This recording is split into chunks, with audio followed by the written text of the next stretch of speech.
Кажи нещо сега. Ами, най-хубавото време от деня е закуската. За интрото бе! За интрото. Здравейте!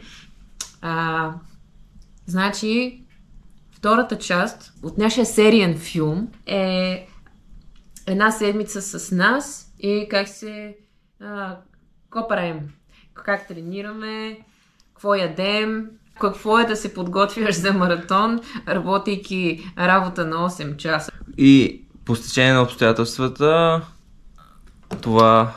тази седмица, която ще снимаме, се очертава да ни е пиковата седмица в подготовката, т.е. най-тежката до сега. Така че ще бъде интересно, най-вероятно.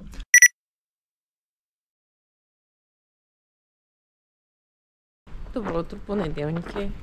Понеделник, време за фитнес. Отиваме да раздвижим дупетата. Дигането на тежести е част от ежедневието ни, още от самото начало, когато се занимаваме с спорт. Реално и двамата така сме започнали. Даже се запознахме в фитнеса. Дори сега, когато фокусът ни е повече насочен към бягането, фитнесът си е неразделна част от нашето ежедневие. Тренираме с тежести 3 пъти седмично, като наблягаме на основните мускулни групи и в голяма част от тренировките ни са включени функционални упражнения. Никога не стигаме до максимума на възможностите си в фитнеса, защото това ще компрометира възстановяването ни и ще направи бягането още по-трудно, а то и така си е достатъчно трудно. Момичето пак прави лежанка, само да кажа. Само лежанка правя.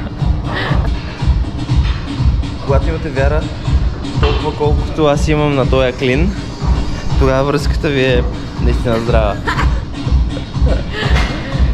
Сори, ама този клин е за смяна. Понеделник Мари тренира главно клек, лежанка и после прави кросфит тип тренировка, която аз си измислям. Маринела си има програма, която следва, докато аз малко повече правя каквото ми падне във фитнеса, защото така ми е по-забавно и по-приятно. Разбира се, редувам мускулните групи и оставям натоварените да се почиват достатъчно. Ами, време е за закуска. Нашата закуска се състои почти от едно и също всеки божи ден. Представлява яйца с хлебче, въглехидрат, плодове, различни видове и един протеинов пудинг. Последно, преди да започна да ям така, ядях доста богато на въглехидрати. Ядях си стабилно. Да, и аз също ядях доста въглехидрати заедно с него. И на обяд, и на вечеря. На закуската ми беше обикновено, даже в последно време беше или макарони с сирене големи, една голяма порция с масло и сирене, или една така замразена пица си правех. Което си е доста богато на въглехидрат. Това си ти... Достатъчно е, да. Последно време решихме с Милица, че най-добре ще бъде да се храня за производителност, така да се каже. И започнах да ям въглехидратите си сутрин, главно.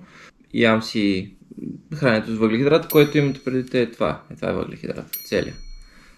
След това на обяд ям месо с салата и на вечеря ям месо с салата. Обаче, когато предстоят дни, които са тежки, например дълго бягане или тренировка на пистата по-тежка, деня преди дългото бягане, още от обяд започвам да си вкарвам по малко повече въглехидрат, вечерям си с въглехидрат, правя тренировката на следващата сутрин и закуската и обяда ми пак са въглехидрат. Като цяло си слагам по-богати на въглехидрати храни около тренировките, основните с бягане, които изгарят малко повече ти трябва за тях. Правим начин на Софийски маратон, това, което е октомври месец, което е преди половин година. Някъде толкова. Бях 94 на него. Сега в момента съм 85 кг. И то стана супер лесно. Буквално не се чувствам, че се ограничавам от нищо, защото не се. Просто не ям дадени храни. Ям ги когато трябва. Месо и салата. Ще сме наядени. Има два типа хора. Месото в салатата и пикли. И така, сме вторник. Имаме леко бягане и вие идвате с мене и с нея.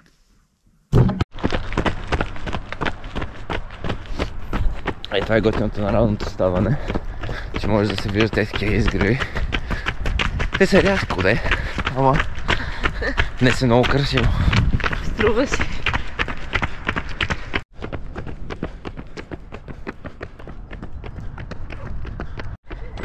Нанесе сега домашния любимец, го изпуснахме тук що.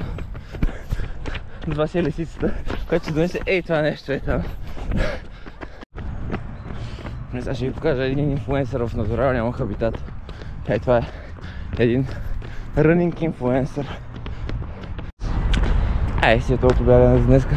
Беше хубава тренировка. Да кажа за леките бягания, че не са ми много любими.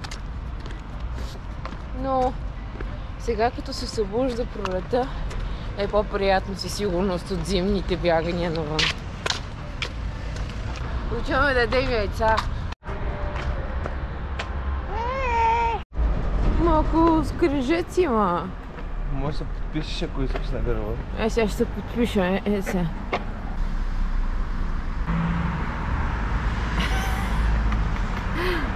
Писах моя любов. Един от бонусите на бягането сутрин рано е, че много добре подобрява перисталтиката. Чао, дръжте.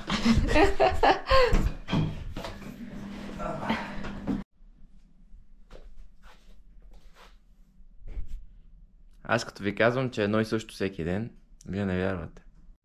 Сега, понеже съм сам вкъщи и Мари ще дойде по-късно, ще се прибере, реших да я изненадам. Любимия и плод е това нещо. И аз си гледам, в обедната почивка гледах в интернет нещо и ми падна рецепта за тарталети. Аз никога не съм правил тарталети, но сех продуктите, следвах рецептата и искам да кажа, че съм изключително горд със себе си, защото сътворих това нещо.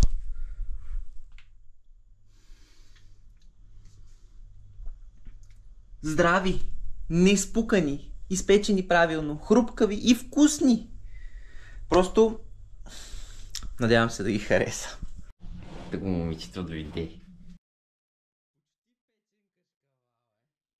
Мале, колко са красни. Ти ще ги правил? Да. Мале, прекрасни са. Дай. Така както всяка друга вечер, днес салата с месо. И сос да преглътнем. Момента на истината, който драги има по-голяма зрители. уста, получава по-голямото тартче. Ама с малки хапки.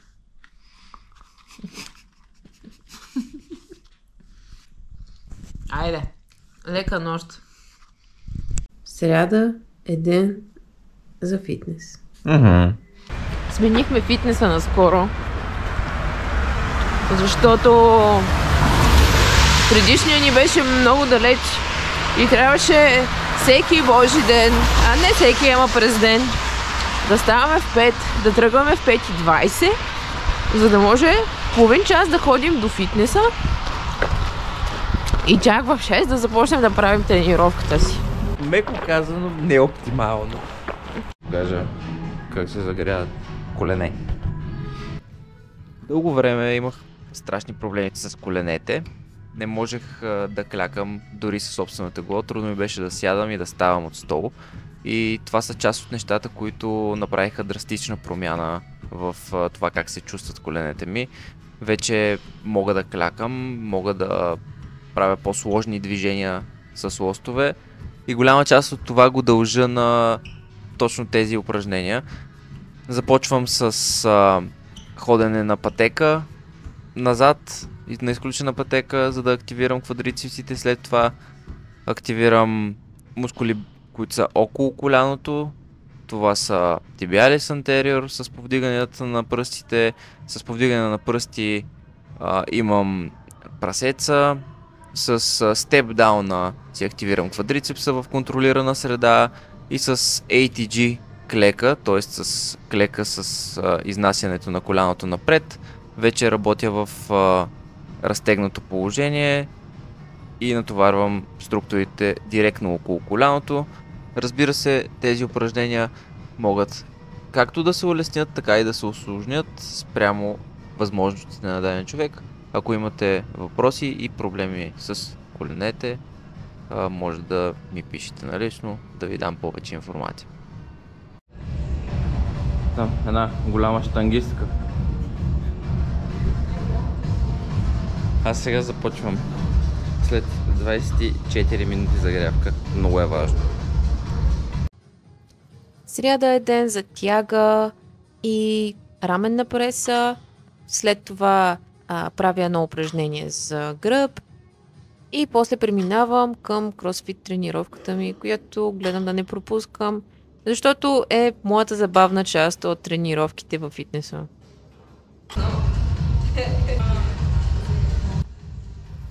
Тази сряда си бях решил да правя клинове и ги направих в малко по-забавен вариант.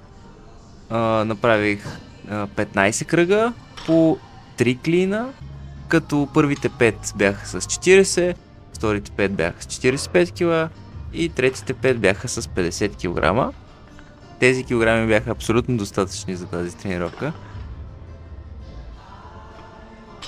Накрая завърших с 6 минути без да спра бърпи към снач с 20 кг дъмбъл.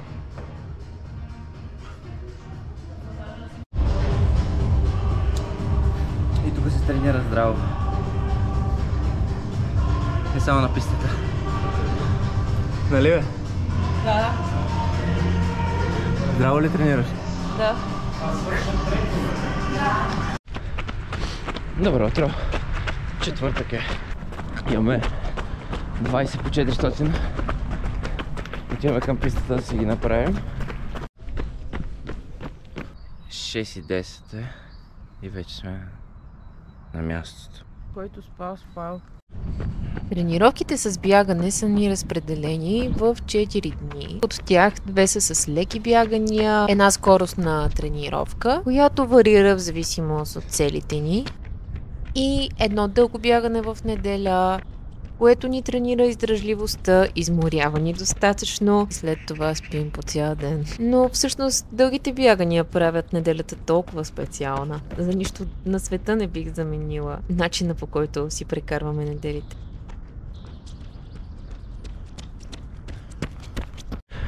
Не всеки ден ти е много готино да тренираш. На мен лично днеска ми е малко по-тежко, отколкото трябва да бъде. Ама просто го правим. Трудно ми е да се усмихна в момента, ама не е чак болка за умиране. Поне мога да бягам. Айде да почвам. Надявам се да вляза в ритъм. Минах вече 8-9 интервалчета. Надявам се следващите 10 да са окей. Опитвам се да вляза в ритъм, ама не го усещам днес. Това са моментите, в които не трябва да се натиска, между другото. Защото ако натисна сега, после ще си такова, тъй може да е доста по-скъпо, отколкото просто леко намръщане сутринта. Приключихме. Вече не е кисел лимон. Беше малко трудно да свикна, че трябва да правя 20 повторения. Избягали сме си го. Да. Айде си ходим да ядем. Вече Мари отиде на работа. Аз съм си тук. Чакам да ми дойде време да отида и аз на работа. И ми се ще да кажа, че нормално е да ти е по-трудно някои дни. Не може всеки път да се чувстваме на 100%. В крайна сметка важното е, че отидах и го направих. И се опитах да не съм негативен през цялото време, макар че се случиха няколко подред неприятни работи. Много е важно да направиш това, което е планувано, за да знаеш после, когато дойде състезанието, че си направил всичко възможно. Защото сега, ако днес си бях казал, днес ми е малко тежко, по-добре да си почина и не дай си Боже, след 4 седмици на маратона, последните 5 км нещо се случи, не съм окей. Като завърша и не съм доволен от резултата, ще се сета точно за този ден, в който не съм направил това, което е трябвало. Така че поуката е да се придържаме към плана си, независимо какво се случва. Не да го пренатискаме, ако не се чувстваме окей, нали? Ако ми беше лошо и така нататък, вече това е съвсем различно, но имаш план, придържаш се към него и просто правиш нещата, които трябва. Може да не е перфектно, обаче важното е, че си го направил и в крайна сметка това е една стъпка напред. Хаваната! Не си като вчера. Не си помислите, че сме се променили. Топ си е. Да. If it works, don't change it. Да. Виж колко хубав кадър. Цена съм някакво море от салата.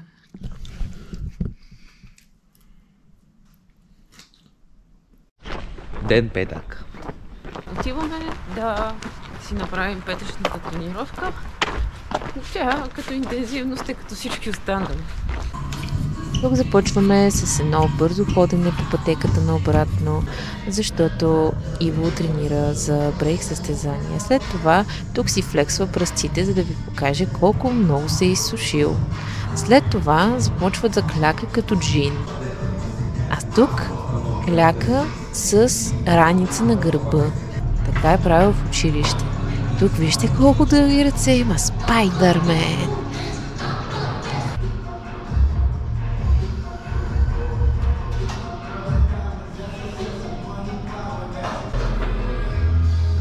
Да, точно така. Забелязали сте, че Маринела кляка повече от мене. Това не е срамно.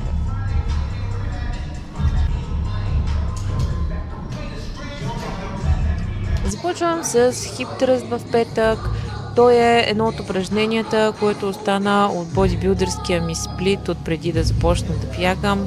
Смятам, че е полезно за една жена да има хубаво тупе, независимо дали бяга или не. Така че мисля, че ще остане за винаги това упражнение в моя сплит. Това клика беше първото упражнение, сега тяга.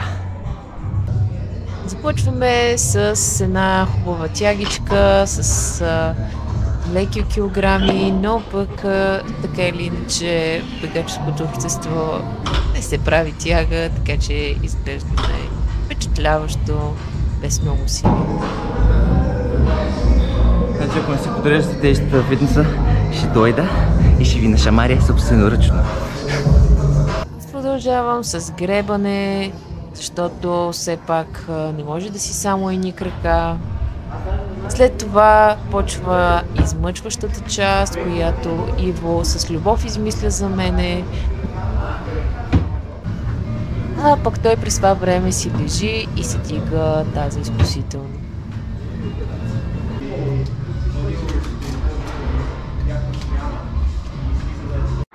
Ето ни петък вечер. Home cooking. Както трябва да бъде. Жената прави салатата. Без ракията. Без ракията. Аз правих месце. Крайна сметка, хората, нали, като се приберат петък вечер, искат да си направят гала вечеря, примерно, с нещо хубаво, че е свършила седмицата. Нашето хубаво е, че ще хапнем една свинска мазна пържола. Ето го тук момчето. Смята. Мисли си само за 37 км в неделя. 38. Ето тук играе на въшки. Написал си е числата. Това и е отгоре точки. гелче, това е сол. Това са километри. Добро утро, аз съм ви тук да ви забавлявам днес. Сутрин в 8:30. Бе, махни се от тук, бе. Та-да. Значи в събота ни е почивния ден. В събота ядем и не тренираме. Ето тук сега се случва магията зад гърба ми.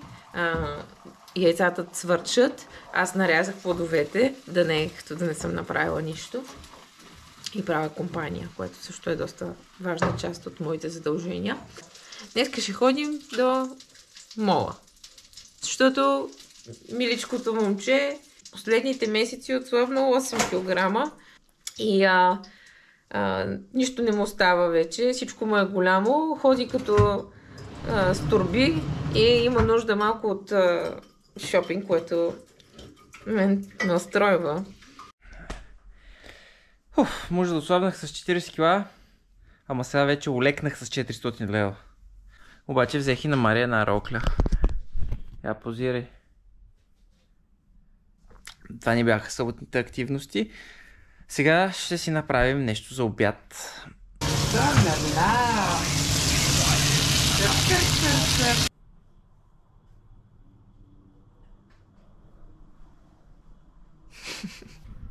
Cooking time!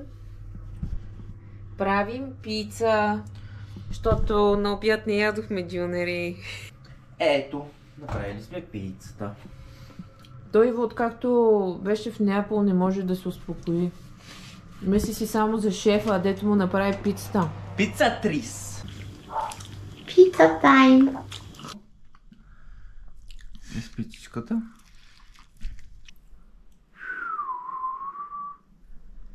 Това е за дългото бягане утре. Имаме 14 гелчета имаме. 14 гелчета общо. Номерирал съм ги с километрите. И съм сложил на местата, които ще трябва да има сол. Добро утро! Време е за най-тежката тренировка в годината. Вижте сега, Маринела, какво бананче си е взела. Не, покажи му размера. Чак завиждам.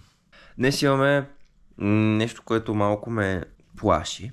38 км със сравнително леко темпо. Това е пиковата ни тренировка, най-дългото ни бягане. Очертава се да бъде 4 часа на крак, което по принцип е страшно много. Ще го правим на пистата, а не сега, за да можем да си наредиме тия неща. А не да ги мъкнем с нас, в нас, защото това ще да бъде прекалено. Ще се опитаме да излезем максимално рано, за да избегнем жегите и хората. Най-вече, защото на пистата не сега, като е хубаво времето, става като панаир на спортовете. С топки се ритат, боксьори се борят, правят всякакви работи. Но не и да бягат много хора. Някакви се разхождат по пистата, вместо да се разхождат не сега. Като цяло е странно положението, когато много хора отидат, но ще се надяваме да не са чак толкова много сега. И ще се видим натам. Това не си го взимайте. С манго, харесвам манго. Това дано е хубаво.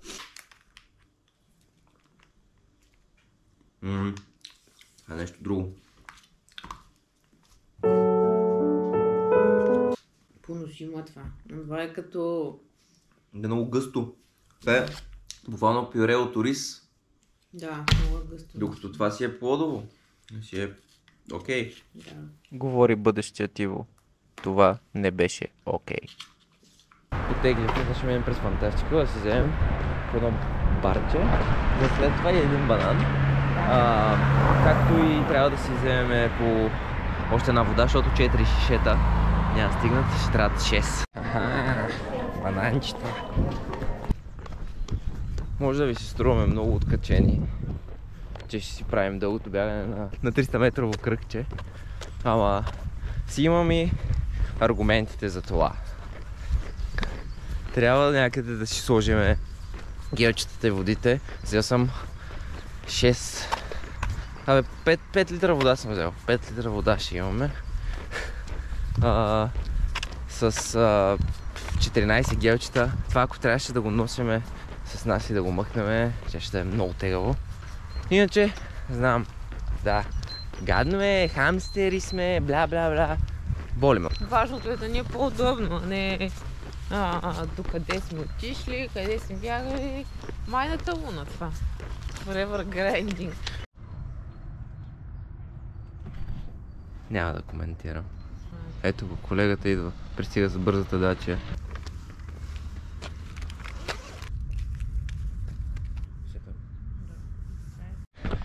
Как сме? Супер сме, то още нищо не е. Както трябва да бъдем сега. Да. Имам чувство, че даже не съм си изпотил още. На 12-я километър... Как да сме? Трябва да е леко. Много сме добре. Вече сме на 2 гелчета. Ами... Направих един бърз спид стоп. Е там до пицарията. Пронтото. Защото това пюренци сутринта. Докато това си е плодово. Си е окей. Но. Каза неща повече тук. Като За късо бягане дава. Явно за дълго не става. 20 км и приключваш.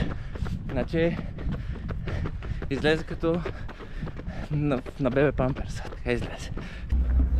Аз свърших. Малко съм като полумряла. Ей, там е Иво и той след малко свършва. Че заради паузата имаше плюс-минус някой километър. Чакайте, ще го снимам сега. Още 2. Давай! Ще умра. Ще пия една вода.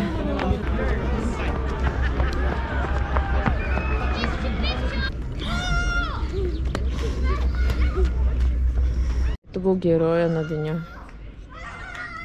Все пак не съм толкова свеж да чакам прав.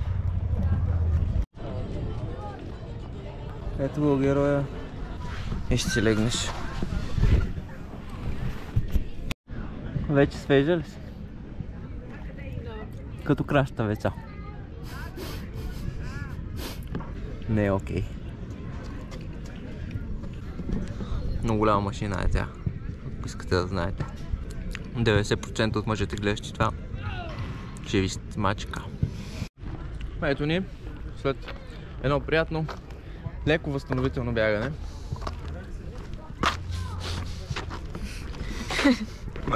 Горе-долу. В изтрезвителното съм. Готови сме да си ударим един хубав обеден спанак